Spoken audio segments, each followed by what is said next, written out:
आधार नहीं, अस्तित्व नहीं, आकार नहीं, तेरे बिन ये सृष्टि ये संसार नहीं। ए अल्लाह, ए मालिक, ए ईश्वर, तेरा कोई पार नहीं। एक है तू, एक है।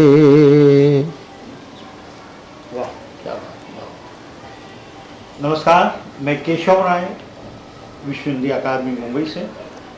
आज हम पंडित मुस्तफ़ा आरिफ जी के घर पर आए हैं क्योंकि अभी इनकी एक पुस्तक है, एक है ईश्वर। देश विदेश में बहुत चर्चित है, लोकप्रिय है और लोग खूब पढ़ रहे हैं इसको और प्रेरणा भी ले रहे हैं। इसलिए हमने मुस्तफ़ा जी से समय लिया और हम उनकी इस साहित्यिक और आध्यात्मिक रचनात्मक पर आज उनसे बातचीत करने जा रहे हैं। नमस्कार सर। नमस्कार।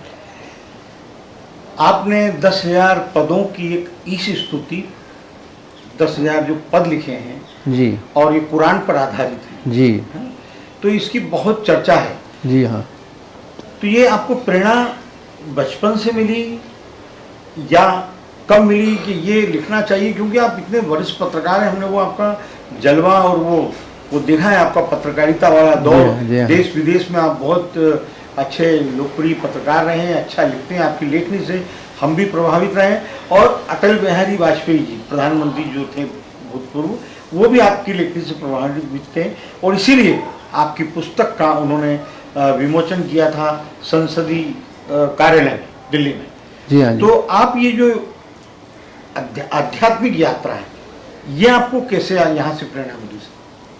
ऐसा है, मेरा मानना ये है कि जीवन में आध्यात्म व्यक्ति का व्यक्तिगत मामला है, लेकिन कहीं ना कहीं आध्यात्मिक प्रवृत्ति, प्रेरणा ईश्वर प्रदत्त होती है। ऐसे बहुत से लोग मिलेंगे जीवन में जो ईश्वर को नहीं मानते, जिनको हम नास्तिक के रूप में पुकारते हैं। नहीं मानते, इसका मेरा मानना यह है कि ईश्वर ने उनको नेक तौफीक नहीं दी है कि वो उनकी प्रवृत्ति ऐसी हो। मैं बचपन से ही आस्तिक रहा और ईश्वर से संबद्ध रहा। अब आप चाहे उसको अल्लाह कह दें, मालिक कह दें या ईश्वर कह दें। आपने कहा ना, एक है ईश्वर। हाँ जी। तो सब मेरे हिसाब से पर्यायवाची होते। कभी कभी लोग कहते हैं कि नहीं साहब वो तो परमात्मा है, तो मैं परमात्मा को भी ईश्वर का पर्याय मानता हूँ। बचपन से ही मेरी रुचि थी कि मैं इस पर कोई काम करूं। 1973 में मैंने ईश स्तुति लिखने की मेरे दिमाग में प्रेरणा आई कि मैं इस पर कलाम कुरान शरीफ पर आधारित, कुरान शरीफ पूरा ईश्वर का कलाम है, उसमें वो कंप्लीट 6,666 पद ईश्वर की स्तुति है, ईश स्तुति है। मैं हिंदी का विद्यार्थी रहा और हिंदी से मेरा प्रगाढ़ प्रेम रहा और आज भी हिंदी से जुड़ा हुआ हूँ। मेरी हिंदी कभी कभी तो मेरे पिताजी भी मेरे आलेख नहीं पढ़ते थे, कहते थे तो संस्कृत लिखता है। ईश्वर की कृपा है कि मुझे ईश्वर ने प्रेरणा दी, मैं कुरान शरीफ का 6,666 पदों को हिंदी पदावली में लिखूं। तो मैंने 1973 में यह काम ईश्वर ने मुझे प्रेरित किया, मैंने लिखने का प्रयास किया। लगभग 28 साल तक मैं इस प्रयास पे चिंतन मनन करता रहा, स्टडी करता रहा, अध्ययन करता रहा, लेकिन मैं 2 लाइन से ज़्यादा नहीं लिख पाया। कुरान शरीफ की शुरुआत बिस्मिल्लाहिर्रहमानिर्रहीम से होती है। इसका मतलब होता है शुरू अल्लाह के नाम से, जो निहायत मेहरबान और बड़ा रहीम देने वाला है, अता करने वाला है। मैं सिर्फ ये 2 लाइन को लिख पाया। शुरू करता हूँ नाम पे जिसकी कृपा है असीम, और सब कुछ देने वाला वो रहमान वो रहीम। इससे ज़्यादा मैं नहीं लिख पाया। कोई भी धर्म ग्रंथ में, बहुत सारे धर्म ग्रंथ पढ़ता हूँ, लेकिन मेरा पद्धति धर्म ग्रंथ पढ़ने की होती है कि मैं उनको समझे बिना आगे नहीं बढ़ता। इसी तरह से मैं अध्ययन कलाम पाक पे भी करता हूँ, आयतें पढ़ता हूँ उसकी तफसीर पढ़ता हूँ, उसकी व्याख्या पढ़ता हूँ, फिर आगे बढ़ता हूँ। तो ये आप आध्यात्मिक साधु संतों या लेखक विद्वानों को उनको सुनते हैं, पढ़ते हैं, तो कहीं ना कहीं वो भी आपके जीवन में असर रहा उनका? हाँ, लोगों का यह मानना है, मेरे जो परिचित लोग हैं, कि भारत का 60% साधु समाज मुझे जानता है। तो मूलतः बात यह है कि पहले तो मैंने इसकी शुरुआत कहाँ हुई, उसके बाद अपन इस पर चर्चा कर लें। 4 अप्रैल 2008 को सुबह की नमाज के टाइम पर, जिसको फजर की नमाज कहते हैं, कलाम पाक का अध्ययन करते करते एक चैप्टर पे पहुंचा जिसका नाम है सूरे हश्र। सूरे हश्र की जो आखिरी 3 आयत है वो कुरान शरीफ का दिल है। मैं वहां तक पहुंचा तो ये 3 आयतें जो है उसमें करीब 27-28 मरतबा ईश्वर का नाम आया है। ईश्वर के मान्य नाम, अल्लाह के मान्य नाम 99 है, उनमें से 27 नाम उस पर्टिकुलर उसमें है। मैं पढ़ता जरूर था, मुझे इतना नहीं मालूम था कि इसकी अहमियत यहाँ है, लेकिन भीतर से जागृत नहीं हुआ। भीतर से जागृति हुई और ईश्वर ने अपने परिचय के साथ मेरे काम को आगे बढ़ा दिया। अभी जो मैंने पहला पद गाया, आधार नहीं, अस्तित्व नहीं, आकार नहीं, तेरे बिन ये सृष्टि ये संसार नहीं, ए अल्लाह ए मालिक ए ईश्वर, तेरा कोई पार नहीं, एक है तू एक है। इसके दूसरे पद में ये जो 3 पद है उसका मंतव्य आपको समझ में आ जाएगा कि इस पद में क्या है। अल्लाह के 99 नाम को अस्मा बोला था। अस्मात मतलब अल्लाह के पवित्र नाम। अच्छा, 99 नाम है। हाँ, तो अल अस्मा उल हुस्ना, नाम है तेरे सुंदर सुंदर, रात दिन जपते हैं इनको, महकते हैं सारा मंजर। जमीन और आसमान में सारे सुमिरन करते ध्यान लगाकर, तेरे नाम को दिल में बसाना जाएगा बेकार नहीं, एक है तू एक है, ए अल्लाह ए मालिक ए ईश्वर, तेरा कोई पार नहीं, एक है तू एक है। तो ईश्वर ने मुझे उस स्थान से शुरुआत करा दी जहां उसके नाम की परिभाषा है। ये चमत्कार है, ये ईश्वर पे मुझ पर कृपा है। और तब से मैं 4 अप्रैल 2008 से चला, लिखते लिखते 1 फरवरी 2017 आ गया। उस दिन मेरे 10,000 पद पूरे हो गए। इसमें करीब 750 पद है। 786 पद है। 786 जी। और जो आने वाली दूसरी पुस्तक है उसमें कुल 10,000 पद है, उसमें से चयनित 786 पद इसमें है।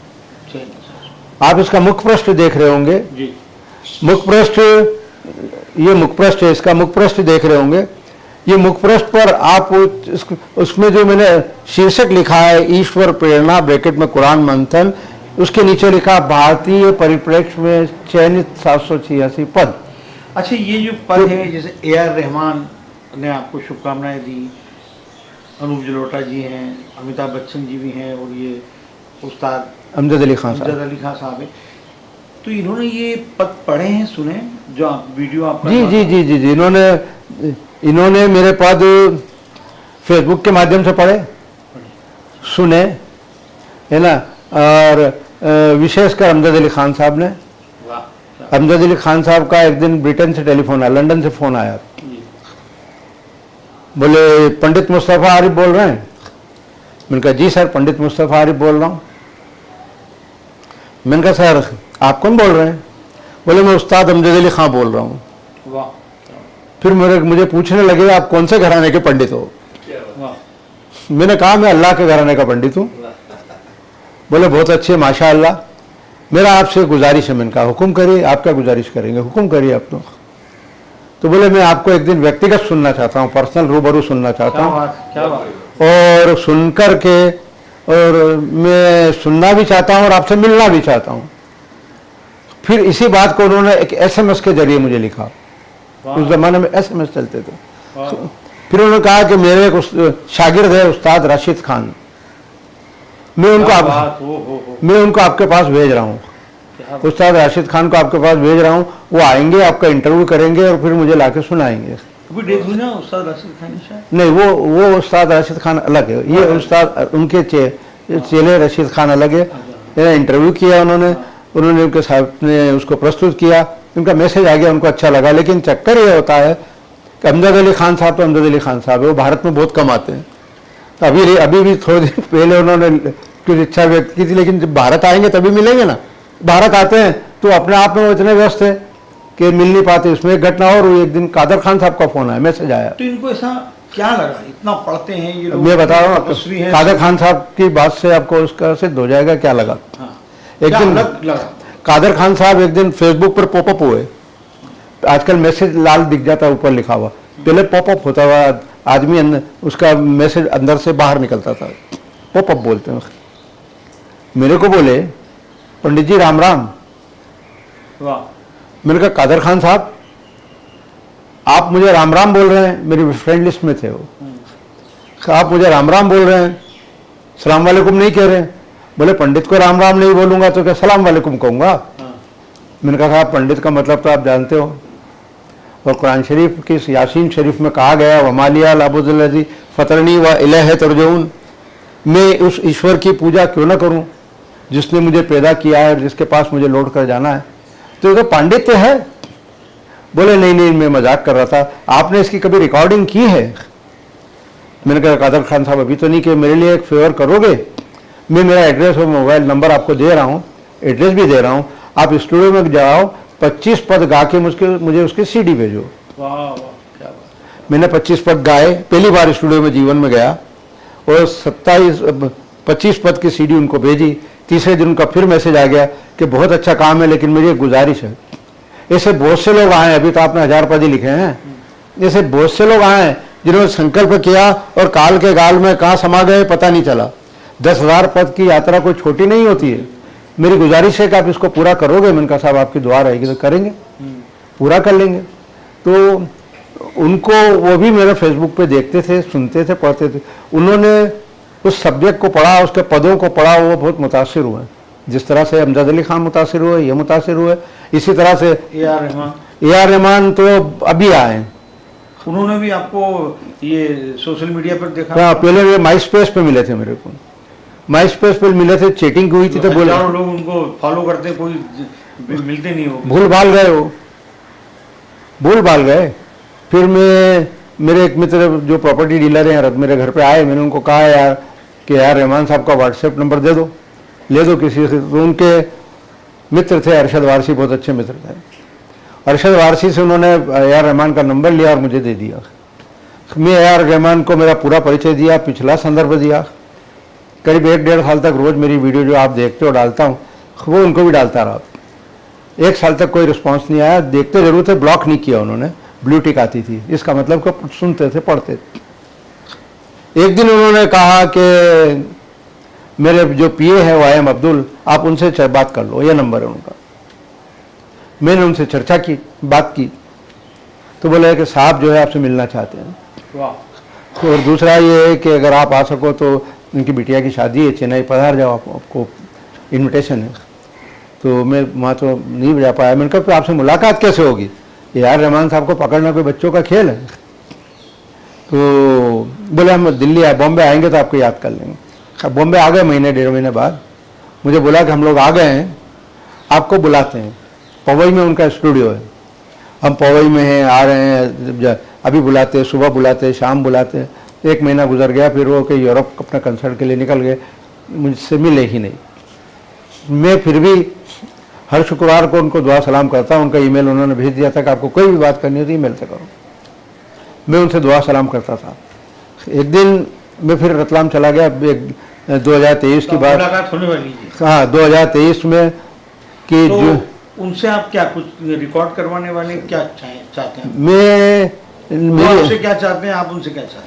मैं ये चाहता था कि उन्होंने मुझे 3 जून को खबर की कि मैं बम्बे आ रहा हूँ, कल आपसे मिलूंगा। मैं रतलाम था, अब मैंने कहा इतने इतने महान व्यक्ति ने अपने को बुला लिया, मैं ये कह दूँ कि मैं रतलाम में हूँ, सॉरी सर अभी नहीं आ पाऊंगा, तो ये अवसर ईश्वर ने दिया है, ये निकल जाएगा। तो ये इनके प्रकार मैं यहाँ पहुँच गया। ईश्वर की कृपा से उस दिन दोपहर को इन्होंने टाइम दे दिया, मेरी उनसे मुलाकात हुई। बहुत अच्छा उन्होंने मुझे नवाजा। पहली बार हुआ किसी इस लेवल के सुपर वीवीआईपी मेरा इंटरव्यू कर रहे हैं। सामने इस कुर्सी पे वो बैठे, मुझे इधर सोफा पे बिठा दिया और मेरा पूरा इंटरव्यू मेरे बारे में उन्होंने इंग्लिश में चर्चा की और फिर कहा कि जो पद आप पढ़ते हो गाओ। मैंने गाया। वाह। जो पद आप मुझसे काम कराना चाहते हो वो गाओ, वो पद गाए। तो मैं उन पर, क्योंकि 10,000 पद का काम तो बहुत मुश्किल है कि कोई कर पाएगा। तो मेरे मित्र अनूप जलोटा बहुत अच्छे मित्र हैं। अनूप जलोटा की ही राय थी कि आप गाओ मत, गाने में स्किल चाहिए, आप कविता पाठ करो, पीछे से हल्का सा म्यूजिक दे दो। तब से मैं उनकी मशवरे पर ये काम कर रहा हूँ, है ना। तो इतना बड़ा काम, बोले बहुत बड़ा काम है, 10,000 पद। मैं तो चाहता हूँ कि मैं खुद गाऊँ, लेकिन मेरे सब काम छोड़ के इस काम को करना पड़ेगा, इसलिए तो आपको ही करना पड़ेगा। तो मैंने कुरान शरीफ का एक महत्वपूर्ण चैप्टर है, वो इस काम से अलग है, उस पर आधारित। उस चैप्टर का नाम ईश्वर की कृपा से संयोग से AR रहमान है। उसका पूरा नाम है अर-रहमान, सूरत अर-रहमान। उसका मंतव्य है, क्या क्या झुटलाओगे बताओ, रहमत उस मालिक की, सामने है देख लो खुद कुदरत उस खालिक की, दिल में बसा लो बस एक ही नाम, अल्लाह अल्लाह सुबह शाम। अमिताभ बच्चन ने भी तो पूरी ये, तो फिर उनको मैंने ये भी सुनाया। मेरा निवेदन यह था कि आप इस पर काम करो सर, क्या 42 पद है, हालांकि 42 पद भी आपके लिए बहुत बड़े हैं। तो उन्होंने कहा कि बहुत अच्छा है, मैं इसको पसंद करता हूँ, लेकिन मेरे मुर्शिद से मुझे इसकी रज़ा लेना पड़ेगी और ईश्वर ने चाहा तो मैं अपन जल्दी ही इस पर काम करेंगे। क्या बात। गाए बगाए उनके मैसेज आते रहते। अभी यूरोप में थे तब मैसेज किया, अभी 4-5 दिन पहले, this year I was too busy, इंशाल्लाह we will meet as soon as possible. Amitabh Bachchan तक कैसे बात पहुंची? अमिताभ बच्चन उस समय मेरे से ट्विटर पे मुझे फॉलो करते थे, जैसे नरेंद्र मोदी फॉलो करते हैं मुझे ट्विटर पर। नरेंद्र मोदी 2,500 लोगों को फॉलो करते हैं, उनके 90 करोड़ लोग फॉलोअर है। 2,500 के पहले 1,000 में मैं हूँ और मेरे अभी तक 90,000 ट्वीट पूरे हो चुके हैं, उसमें से 35,000 ट्वीट नरेंद्र मोदी को डेडिकेटेड है। और मेरा परमानेंट उसका जो ऊपर का जो हैंडलर फोटो जाता है वो नरेंद्र मोदी से रिलेटेड ही जाता है उसमें। अभी तक आपकी कितनी पुस्तकें आ गई हैं सर? मेरी अभी तक वैसे अलिखित तो एक पुस्तक है शिव महिमा, जिस पर अभी मैंने पूरा प्रकाशन में नहीं गई है, और लिखित में प्रकाशित में ये दिल मांगे और, जिसका अटल बिहारी वाजपेयी ने पार्लियामेंट हाउस के अंदर उसका विमोचन किया था। फिर एक किताब धरती पर है अटल महान आई, वो 15 अगस्त 2003 से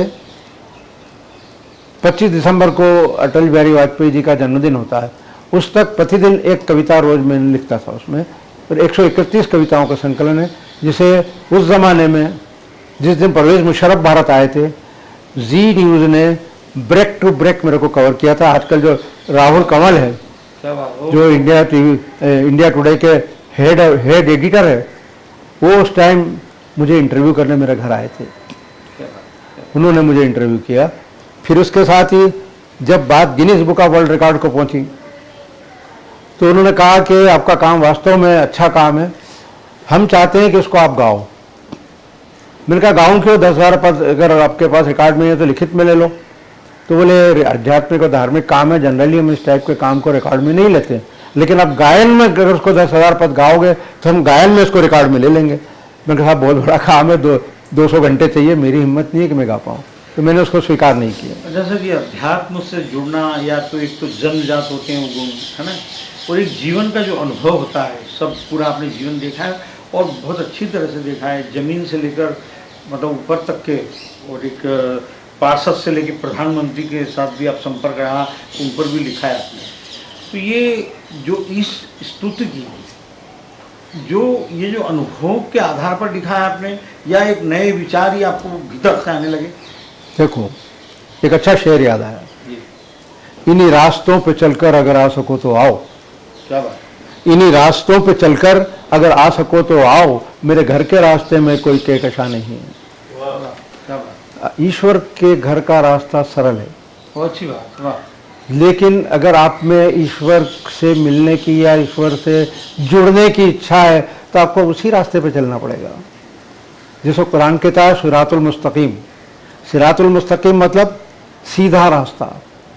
चौराहे पर खड़े हो तो आपको एक ही रास्ते पर जाना पड़ेगा, चार रास्ते पे नहीं जा सकते हो। तो ये एक दौर आपका जो पत्रकारिता में इतने वरिष्ठ, तो इतना आपका दबदबा था, वो मुस्तफ़ा आरिफ, और दूसरी तरफ जब इस अध्यात्म में आए तो विचार में, सोच में, व्यवहार में ये बदलाव कैसे आया? मैंने क्या लेखन कहा, में? मैंने आपको क्या कहा कि ये अनुभूति आत्मिक होती है, अंदर से होती है, प्रेरित होती है। मैं बेसिकली मैं धार्मिक व्यक्ति हूँ। मैं उज्जैन में भी रहा, महाकालेश्वर मंदिर के एडमिनिस्ट्रेटिव कमेटी का मेंबर रहा। मेरे को सुंदरकांड कंठस्थ था किसी ज़माने में, शाश्वत प्रणय मगरम से लेकर के आखिरी में जामवंत तक को मैं गा लेता था, है ना। और उज्जैन में बाल हनुमान मंदिर है, उससे भी मैं जुड़ा रहा, शांतु गुरु से मैं जुड़ा रहा। तो ये जो आध्यात्म की प्रवृत्ति थी, इसी पर चलते मैंने ईश्वर मुझे उस मार्ग पर ले गया जिसको हम सिरातुल मुस्तकीम का रास्ता कहते हैं, सीधा रास्ता कहते हैं, जिस पर एक ही रास्ते पे चलना होता है, विभिन्न रास्ते नहीं चलने होते। ये आत्मिक अनुभूति है और ईश्वर की प्रेरणा है कि मैं इस रास्ते पर आ गया। अभी आपके प्रतिदिन सुबह जो पद आते हैं जी, अब तक कितने पद के वीडियो आ चुके हैं आपके डिजिटल मीडिया? मेरा टोटल काम 2000 पदों का है, 2000 वीडियो का है। 2000। मेरे अभी तक जो यूट्यूब ने मुझे इन्फॉर्म किया है, 900 वीडियो का मुझे उन्होंने सूचना दी कि आपके 900 वीडियो उस पर डल चुके हैं और 18,000 सब्सक्राइबर हो गए हैं। तो ये रोज़ मैं मतलब स्क्रीन पर ही आता नहीं हूँ, लेकिन बैकग्राउंड में गाता हूँ। स्क्रीन पर म्यूज़िक और आवाज़ धीरे धीरे, मतलब अल्लाह अकबर की आवाज़ चलती रहती है, वही म्यूज़िक चलता है, वॉइस म्यूज़िक, संगीत, इंस्ट्रूमेंटल म्यूज़िक नहीं चलता, और मैं इसको गाता हूँ। तो जब आप ये प्रतिदिन जब पद लिखते हैं, एक दिन में कितने पद लिखे होंगे आपने? देखो, 10,000 पद को अगर आप 9 साल में डिवाइड करें तो 3,000 दिन होते हैं जी। 3,000 दिन होते हैं, मतलब लगभग 3 पद रोज के हुए। तो रोज नई सोच आती थी? ये इसमें क्या है मेरे प्यारे भाई, इसमें आमद के पद ज़्यादा है।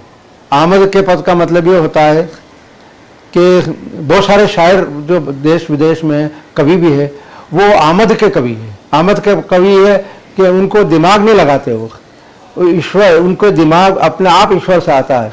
जैसे एक पद मेरा 4 लाइन। तो विशेषकर उस समय बैठते होंगे कि चलते फिरते भी आते? नहीं, जब मैं लिखने बैठता हूँ तब। इसमें जैसे 4 लाइनें मेरी जो है, एक दिन सुबह 6 जून 2008 को सुबह मैं रात भर लिखता रहा, और पद मेरे पद का क्या है कि पद अगर दिमाग में आ जाते हैं तो उसको लिखना पड़ता है। बहुत सी बार अरबिक वर्ड आ जाते हैं, अरबिक वर्ड सामने आ जाते हैं, तो उसको मैं लिख लेता हूँ, उठ के लिखता हूँ ताकि सुबह उसके मीनिंग देख सकूँ, है ना। तो मैं अपने उसको लिखना, उसको बोलते हैं आमद के पद। एक दिन रात भर लिखता रहा, सो गया। फिर जब सुबह उठा तो 4 लाइन की आवाज़ आई। मेरे सबकॉन्शियस में यही चल रहा था, मैं नहीं कह रहा हूँ कि ईश्वर ने कोई लाइन मुझे दी। आवाज़ आई, मेरी राह पर चलता चल, मेरी इबादत करता चल, और मुझसे ही डरता चल, मुझसे ही मोहब्बत करता चल। तो ये प्रेरित पद है, ईश्वर की प्रेरणा मुझे इन पदों से मिलती है। और मैं ऐसे पद जब आ जाते हैं तो मैं ये मानता हूँ ईश्वर मेरी भक्ति को कबूल कर रहा है।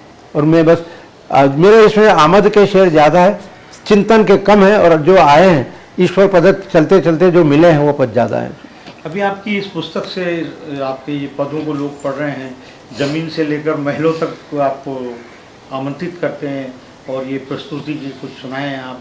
तो आगे आपका, जैसे अभी तो आपके पदों को पढ़ रहे हैं, आगे आपकी प्रस्तुतियाँ स्तुतियाँ अलग अलग देश विदेश के लिए भी आमंत्रित कर रहे हैं आपको लोग, तो ये आपका आगे कहाँ तक वो ले जाने का उद्देश्य है? ऐसा है कि बेसिकली आपने मुझे सुना है, कल आपका बहुत ही अच्छा तो रहा। आपने मुझे सुना है, तो ये मेरी जो आवाज़ है, अभी भी बोल रहा हूँ 75 साल की उम्र में, आवाज़ अंदर से निकल रही है, आवाज़ बड़ी ईश्वर की कृपा है, बड़ी बनावटी नहीं है, शानदार तो है। दिल से निकल रही है। मेरा पहला जो मेरा इवेंट हुआ वो भी ईश्वर पद्धति था। मैंने 1800 पद लिखे थे। जब इस्लामिक सेंटर में मैंने हिमालय ड्रग कंपनी के जो डायरेक्टर हैं डॉक्टर सैयद फारूक, उन्होंने उसको स्पॉन्सर किया था और उनके ही संरक्षण में मैंने गाया, बहुत पसंद किया गया। फिर इस्लामिक इंडिया इंटरनेशनल सेंटर में भारत के भूतपूर्व राज्यपालों का एक कॉन्फ्रेंस हुई थी, उसकी शुरुआत करने का मेरे गीत से, जैसे कल मैंने शुरुआत की थी गीत से, मौका मिला। उन लोगों को भी कलाम पाक का काम पसंद आया, तो ये और अब ये काम धीरे धीरे आप जैसे मित्रों के सहयोग से आगे बढ़ रहा है, बहुत लोग पसंद कर रहे हैं। इसलिए यहाँ बॉम्बे में भी बहुत लोग हैं जो इस काम से जुड़ते हैं। मरकजुल मारिफ एक बहुत बड़ा इदारा है, उसके मौलाना बुरहानुद्दीन कासमी हैं, वो इसके मेरे चाहने वालों में से हैं, मेरे को मुझसे मोहब्बत करते हैं, वो लोग भी बात को आगे बढ़ाते हैं। वो बढ़ाते हैं। एक रमेश मिश्रा जी है जो कुरान शरीफ के प्रकांड विद्वान हैं, वो भी मेरे चाहने वालों में से। वो ऐसे बहुत सारे लोग हैं जिसमें हिंदू और मुस्लिम दोनों हैं। वही बात मैं आपसे कह रहा था कि पत्रकारिता के रूप में आपने समाज की सेवा की, निष्पक्ष रूप से की, कोई जाति धर्म सब इसी प्रकार से जब आपने इसको किया, तो ये जो पंडित मुस्तफा आरिफ, ये पंडित विद्वान तो हैं ही आप, लेकिन पंडित आगे लगाने का कहाँ से आपको? ऐसा है, मैंने आपको शुरू में बताया कि भारत का 60% संत मुझे जानता है। स्वामी सत्यमित्रानंद जी महाराज का नाम आपने सुना होगा, सुना है? बिल्कुल सुना है। भारत का भूतपूर्व शंकराचार्य थे, भारत माता मंदिर के अधिष्ठाता थे। ये सिंहस्थ में सब आते थे और आप इन पे 1992 के सिंहस्थ में मैं ये बता रहा हूँ कि मैं भारत माता आश्रम के उनके कार्यक्रम में गया, वहाँ भी मेरी हमद ईश स्तुति प्रस्तुत की और पिन ड्रॉप साइलेंस रहा, जिसमें मोहन भागवत भी उपस्थित थे। वो लोग सुनते रहे इसको, है ना। तो ये जो आध्यात्म का काम है। फिर उज्जैन में मेरी छवि सेक्युलर धार्मिक सौहार्द के व्यक्ति की थी। जब वो बाल हनुमान जयंती पर जुलूस निकलता था तो पूरे रास्ते में शांतु गुरु के साथ साथ मुझे कम से कम रात को 200 लोग साफे बांधते थे और हम उनकी दुकानें बंद नहीं होती थी जब तक हम उनके जगह पर जाके बैठ नहीं जाते थे। पंडित नाम कहाँ है? तो पंडित फिर कुंभ में अखिल भारतीय ब्राह्मण समाज ने शंकराचार्य दिव्यानंद जी तीर्थ और अग्निपीठाधीश्वर प्रकाशानंद जी महाराज की उपस्थिति में मुझे पंडित और परशुराम श्री की उपाधि से अलंकृत किया। लेकिन उसको प्रचलित किया अटल बिहारी वाजपेयी ने। अच्छा। वो मुझे पंडित जी कह के बुलाते थे। वाह। जब वो मुझे पंडित जी कहते थे तो सब लोग पंडित जी कहने लगे। मैंने कहा जब अटल जी ने पंडित जी कह दिया तो लिखना ही शुरू कर दो यार। हाँ। तो फिर मैंने पंडित जी लिखना शुरू किया। क्या हमारे बड़े मुल्ला साहब बोरा समाज के एक दिन वो पूछने लगे आप ये पंडित क्या है? फिर उनको बताया कि मैंने कहा अटल जी कहते थे। बोले अटल जी कहते थे, अब तो बड़ी बात है। नहीं, और आप काम भी बिल्कुल, लेखन जो आपका बिल्कुल महापंडित विद्वानों वाला कर ही रहे हैं। सब ईश्वर की कृपा है, आप जैसे मित्रों का सानिध्य है जिसकी वजह से कर पा रहा हूँ। हमने भी कल सुना आपको विस्तार से, बहुत अच्छा लगा। और हमारी बहुत अच्छी बहन से आपने कल मिलवाया, उषा तिमोती जी से। वो तो पहले भी मिल चुके हैं आप। 1972 में मैं उनसे मिल चुका था। 42 साल के बाद फिर आपने उनके दर्शन कराए। तो कल भी कार्यक्रम में वो डायरेक्टर सुनील तिवारी कह रहे थे कि आप अटल जी वाली जो पुस्तक है उनके हाथ में, वो दिल्ली में आपने हाँ, थी। सुनील तिवारी डायरेक्टर, मुझे भी नहीं मालूम, उन्होंने बताया कि तब आपने मुझे दिल्ली में अटल जी के साथ में आया था, अटल जी के पास आया था। तो मेरे जेठिया जी का प्रेस सेक्रेटरी था डॉक्टर सत्यनारायण जेठिया, उनके वहाँ पर आपने वो किताब मुझे भेंट की। तो ये सब ईश्वर की कृपा है। मेरा काम संक्षेप में ये है कि कलाम पाक का विद्यार्थी हूँ, कलाम पाक को समर्पित हूँ, लेकिन मैं सभी धर्मों का सम्मान करता हूँ। सभी धर्मों पर समान रूप से मेरा दखल है। मेरी किताब जो अभी अप्रकाशित है, शिव महिमा, ईश्वर ने चाहा तो प्रकाशित करूँगा। तो ये है कि ये सब चीज़ें इसलिए बनती है, ईश्वर इसलिए व्यक्ति को चुनता है ताकि उसके संदेश को लोगों तक पहुँचाए और समझाएं कि ईश्वर है। कि जो स्वामी विवेकानंद, इसमें मैं स्वामी विवेकानंद को कभी नहीं भूलता। स्वामी विवेकानंद ने कहा था कि मैं मार दिया जाऊं या मर जाऊं, मैं जब तक पैदा होता रहूंगा तब तक पैदा होता रहूंगा जब तक इस सृष्टि का हर व्यक्ति ये ना कह दे कि ईश्वर एक है। तो फिर वहीं आके बात जो है खत्म हुई कि सच्चे दिल से सोचो लोगों, ईश्वर हमसे क्या चाहता है और हम ईश्वर की ही क्यों, एक ईश्वर की क्यों आराधना करें। सच्चे दिल से सोचो लोगों, सोचो वो क्या मांगता है, मांगता है सच्ची मोहब्बत और इबादत मांगता है। वो मेहरबान वो रहमदिल तुमसे अकीदत मांगता है। वो कह रहा है कि मेरे प्रति समर्पित रहो। अब उसको क्या जरूरत है आपके प्रति समर्पित रहने की, बोलने की? उसके लिए तो वो कह देगा हो जा, तो आप अपना आप समर्पित हो जाएंगे, लेकिन स्वेच्छा से आप समर्पित हो। इसलिए उन्होंने एक कुरान शरीफ का अवतरण किया। सच्चे दिल से सोचो लोगों, सोचो वो क्या मांगता है, मांगता है सच्ची मोहब्बत और इबादत मांगता है। वो मेहरबान वो रहमदिल तुमसे अकीदत मांगता है। इसके बदले क्या तुम्हें वो सौंपता संसार नहीं, एक है तू एक है ए अल्लाह ए मालिक ए ईश्वर तेरा कोई। नमस्कार, बहुत आनंद आया आपको। जय हो। पुस्तकें तो पढ़ते हैं। धन्यवाद। नमस्कार।